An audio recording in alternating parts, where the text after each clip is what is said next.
Welcome to Dr. Mensch, the radio show that takes a real, compassionate look at mental health from A to Z. Join child and adolescent psychiatrist Dr. Gil Lichtshein each week as we explore topics that matter: autism, ADHD, anxiety, depression, OCD, schizophrenia, behavioral challenges, neurodevelopmental disorders, and more. No stigma, no judgment. Just honest conversations, new therapies, breakthrough treatments, and real solutions for real people. Mental health is not a weakness. It's a treatable medical condition, and help is available.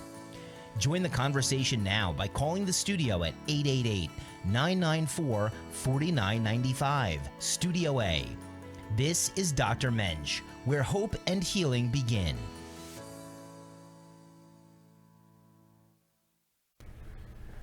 Good afternoon, everybody. This is Dr. Gil Lichtshein, aka Dr. Mensch, from sunny and warm South Florida on a beautiful Monday, late afternoon, early evening.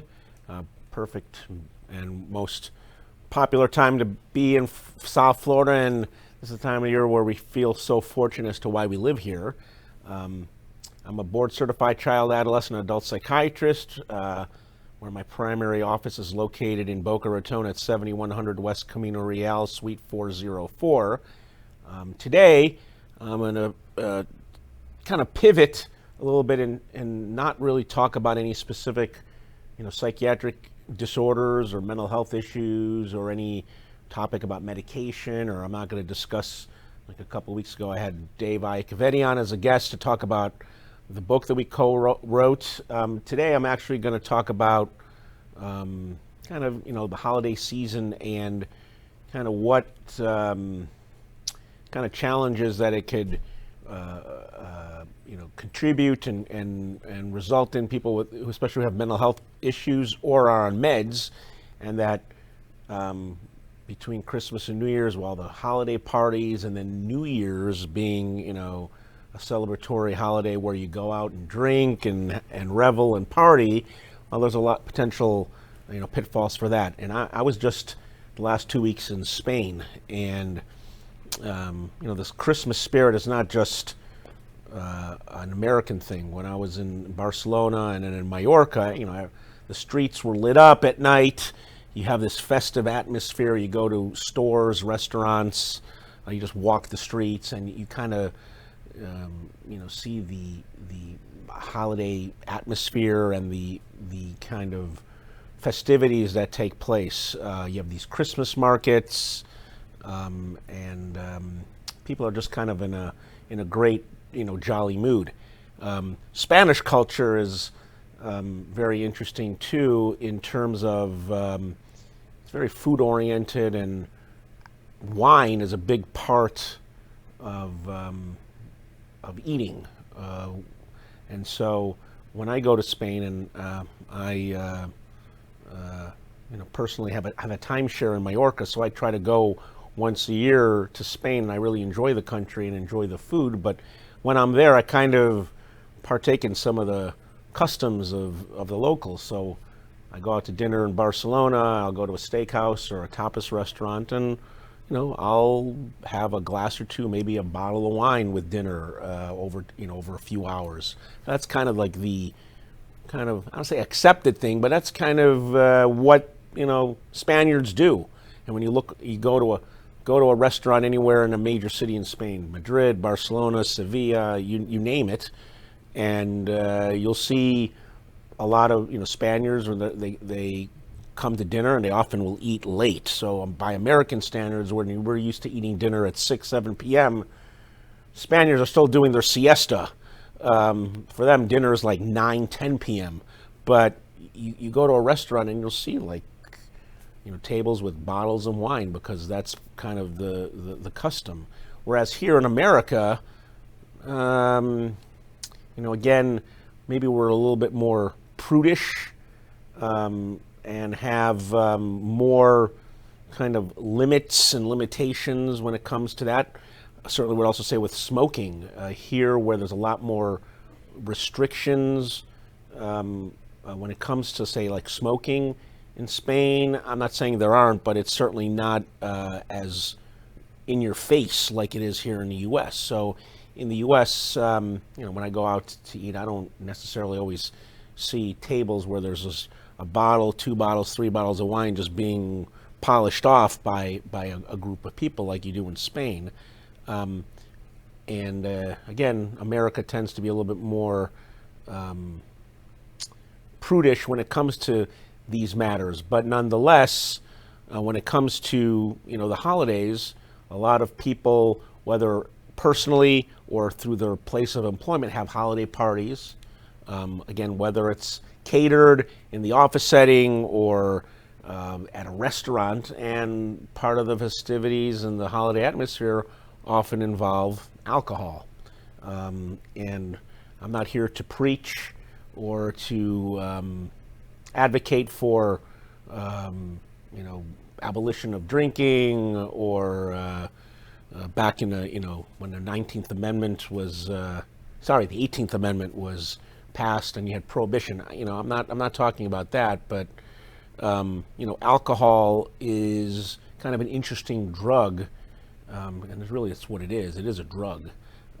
Even though people will think, oh, it's something you drink, but nonetheless, alcohol does have pharmacological effects no different than any prescription drug that we're taking, or even over-the-counter medication. So in that respect, alcohol is a drug that has medicinal effects. And even though perhaps in Europe, wine, alcohol really in Europe, mainly in the form of wine, is looked at differently than maybe in the United States.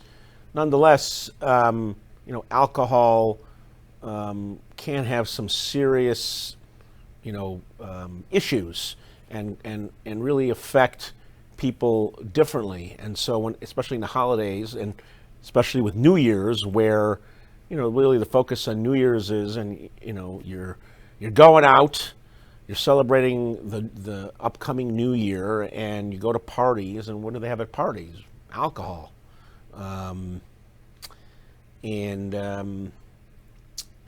I just try to emphasize to people, especially ones with mental health issues, is really being mindful of how much alcohol you have. And, again, whether you want to argue that alcohol, can be a good thing in moderation, and there's certainly data that alcohol, especially red wine, for example, can protect against heart disease. And we do have, no data from Europe that there are lower rates of certain illnesses in Europe, especially like in countries where there's a big focus on wine, such as Italy, France, and Spain.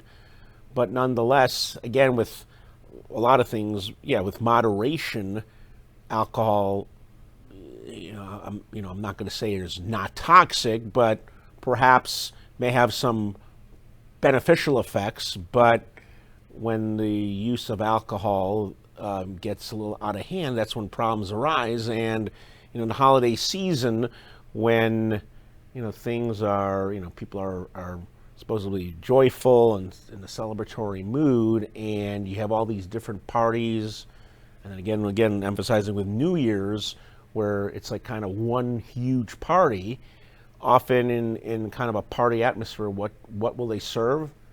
I mean, they're going to serve water, they're going to serve soda, they're going to serve orange juice. But I mean, imagine going to a New Year's Eve party and you're like, okay, I'm just going to drink water. Now, the expectation is you're going to go to a New Year's Eve party and you're going to have, a few beers, a cocktail, wine, or whatever alcoholic beverages are being served. You're not, the expectation is you're not going to a New Year's Eve party to get loaded up on Coke Zero or Sprite or apple juice.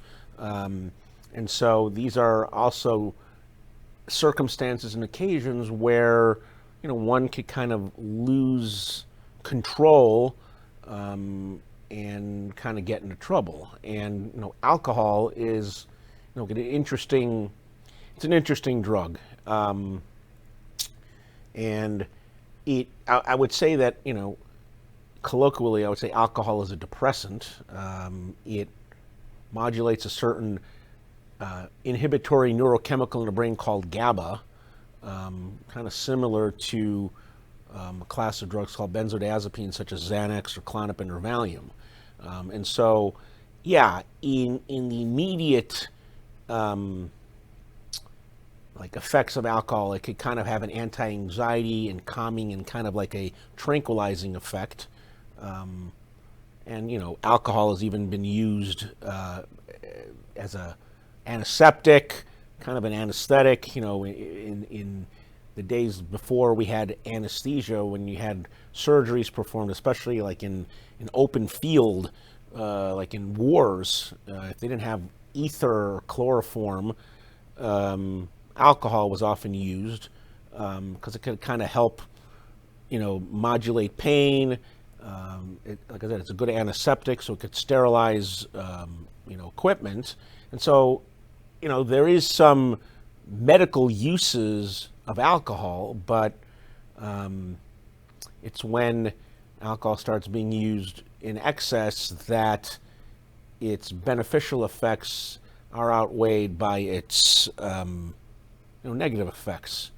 And you know, I'm sure I don't have to, you know, tell a lot of folks out there about what it's like to be intoxicated and hungover or experience alcohol poisoning, but it's not fun. The day after being drunk or intoxicated or inebriated is not fun either.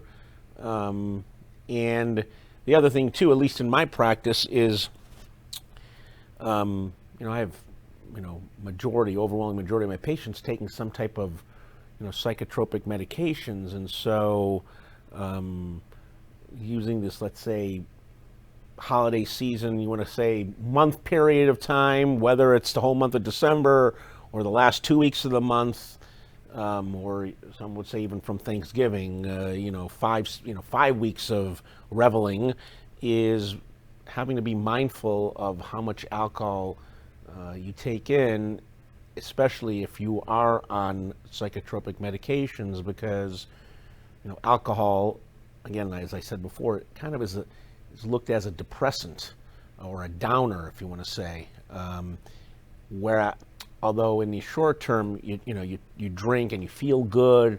And again, yes, I'm not going to deny that in the short term, alcohol can kind of have an uplifting effect on your mood, make you feel giddy and happy and uninhibited, but that also could lead you to be more impulsive and kind of do certain things that perhaps you wouldn't do when you're more in control of your impulses and inhibitions.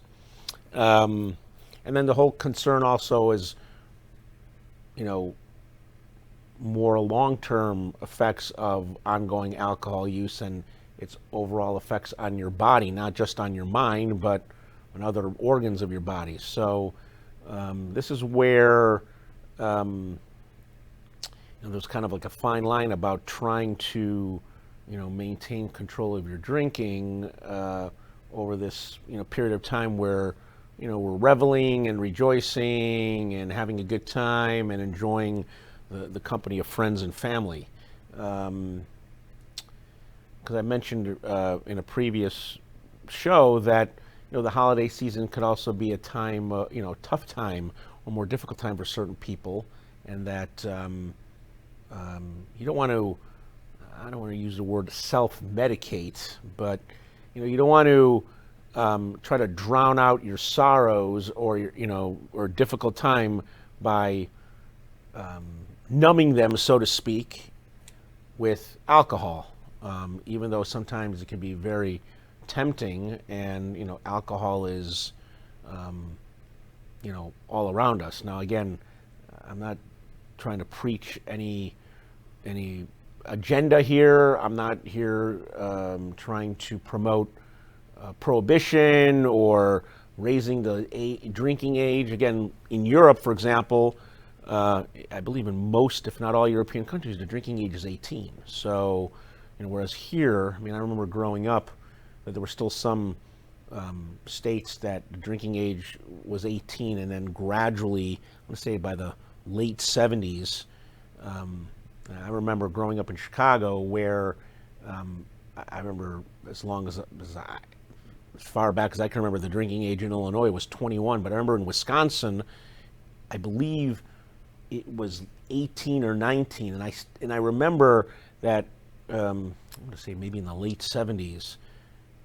At that point, I'm like 11, 12, 13 years old, and I remember that the Wisconsin legislature voted to change the drinking age to 21. And I remember, like the night before the law went into effect, all these teenagers from Chicago, driving, 75 miles to the Wisconsin border so they could find a bar or a liquor store across the border so they can have their like one last legal drink before, they can't.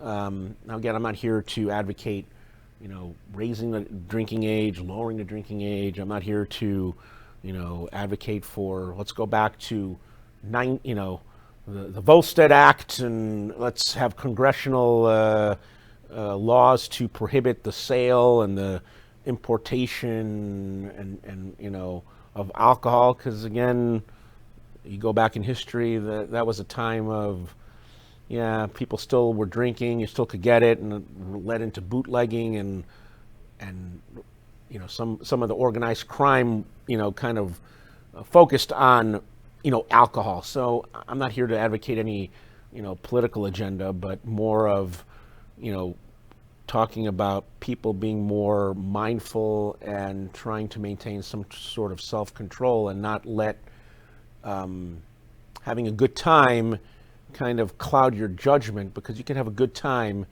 an enjoyable time, without, getting drunk or getting buzzed or blitzed or whatever word you want to use. And alcohol's one of those readily accessible drug that, at least if you're 21 years old and can show, or I guess if you're under 21 and have a fake ID that looks really real, it's very easy to get beer, vodka, wine, or any type of alcohol, probably, more so than other drugs. You can go to a liquor store, grocery store, a convenience store, and get whatever you want, and no one's going to tell you, I'm sorry, you can't buy this or buy that. If you have the funds and you're hosting a party and you want to buy a whole case of scotch, you can.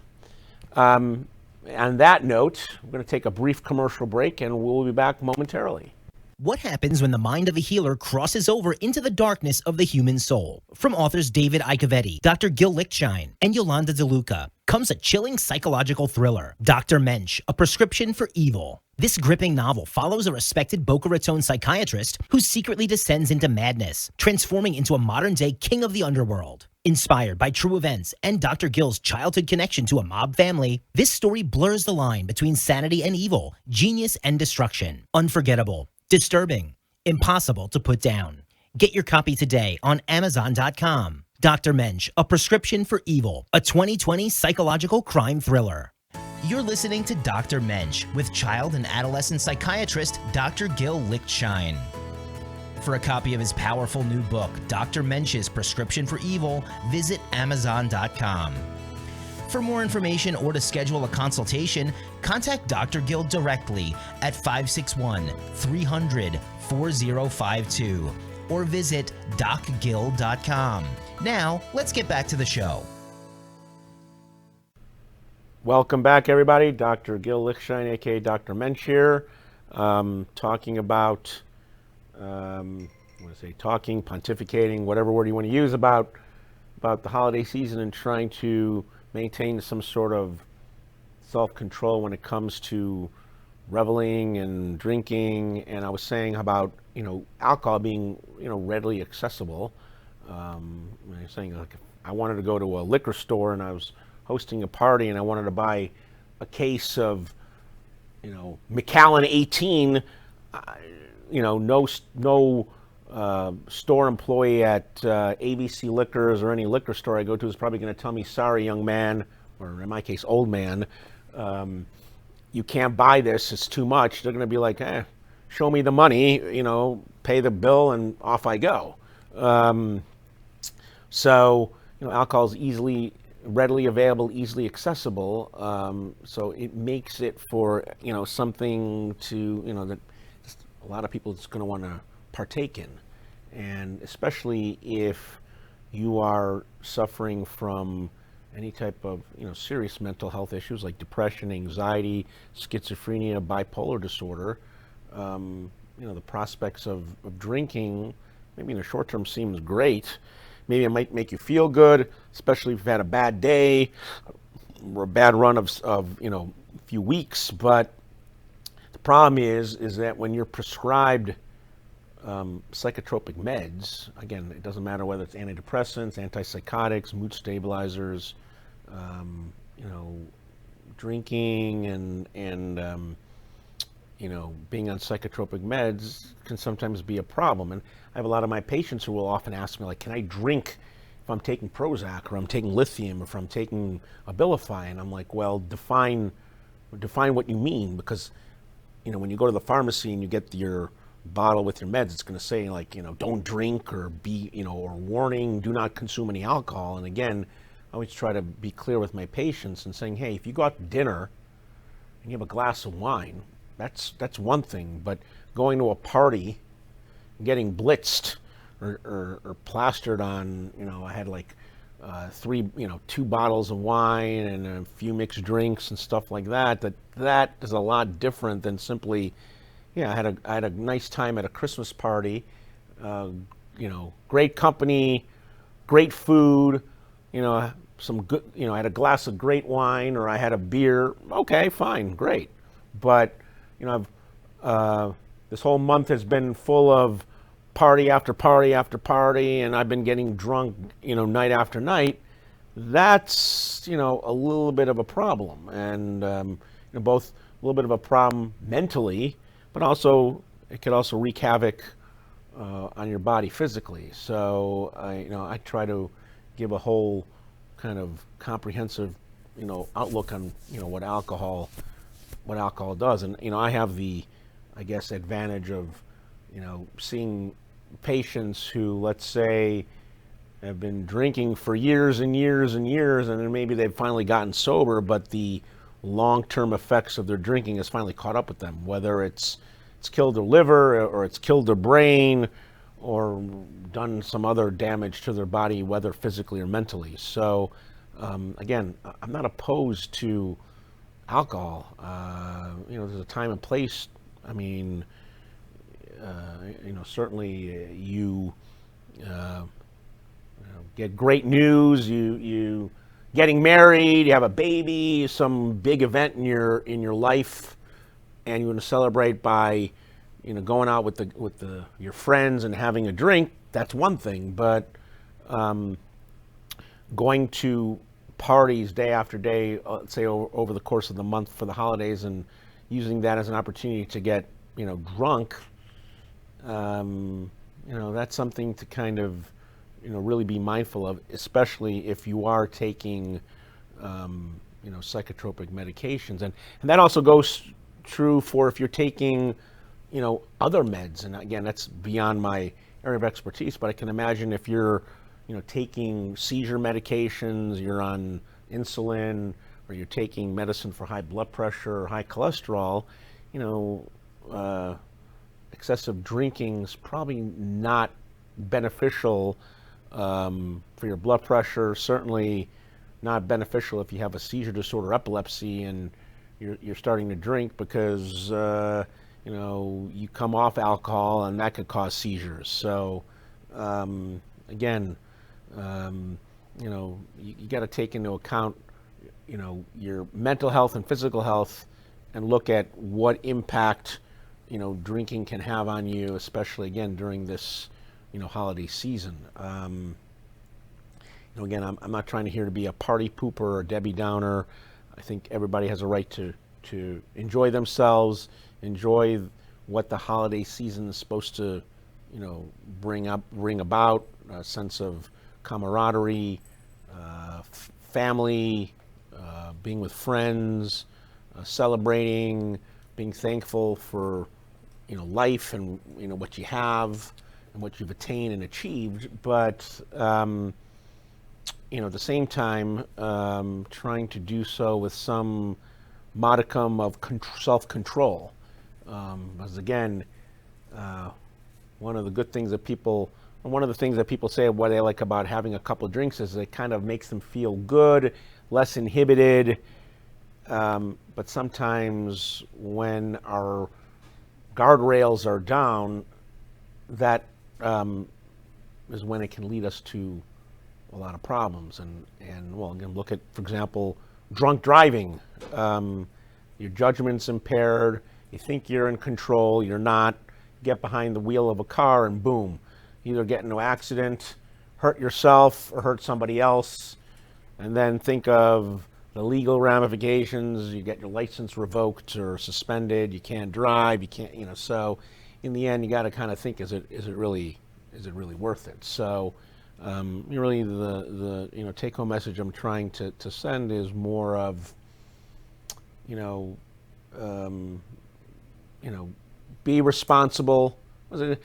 Again, this applies to a lot of things in life. Just being responsible.